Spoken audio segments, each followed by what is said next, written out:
Hello guys, welcome back to the channel. In today's video, I'm going to show you how you can remove pollutants from your body after the ocean cleanup activity in Heartopia Call of Whales event.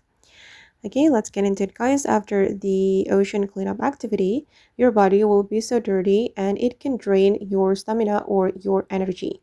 And to remove the pollutants, you're going to go to this area, the clean water flow area, and the current will automatically remove the pollutants from your body.